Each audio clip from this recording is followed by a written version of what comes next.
భగవాను వాచ అటెన్షన్.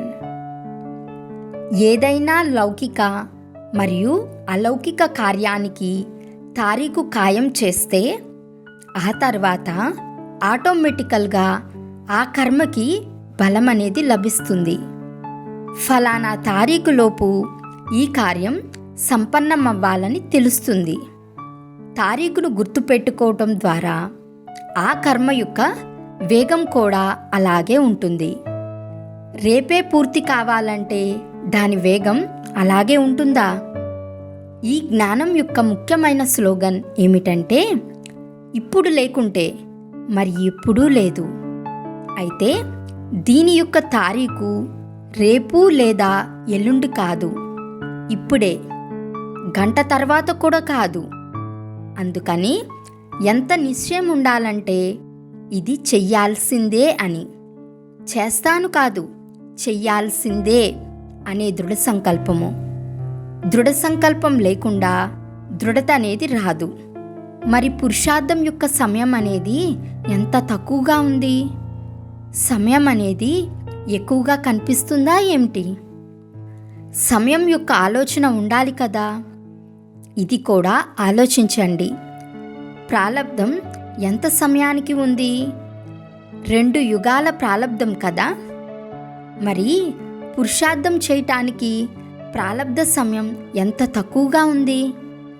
ఇది స్మృతిలో ఉండాలి. చాలా కాలం యొక్క ప్రాలబ్ధం పొందాలంటే పురుషార్థం కూడా చాలా కాలంది కావాలి కదా. ఒకవేళ అంతిమ సమయంలో పురుషార్థం చేసినట్లయితే ప్రాలబ్ధం కూడా చివరిదే లభిస్తుంది.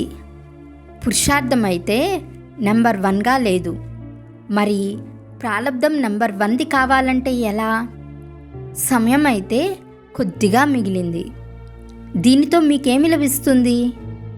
ఎలాగైతే ప్రాప్తి యొక్క లక్ష్యం ఫస్ట్ అనుకుంటారో అలాగే పురుషార్థం కూడా ఇదే విధంగా ఉండాలి. ఏదైనా విషయం ఎదురుగా వస్తే వాటిని ఒక సైట్ సీన్గా అనుకోండి. ఎలాగంటే దారిలో ఎన్నో సైట్ సీన్స్ వస్తూ ఉంటాయి, కానీ గమ్యం చేరుకోవాలని అనుకునేవారు వాటిని చూడనే చూడరు. వారి బుద్ధిలో గమ్యం యొక్క ప్రాప్తియే ఉంటుంది.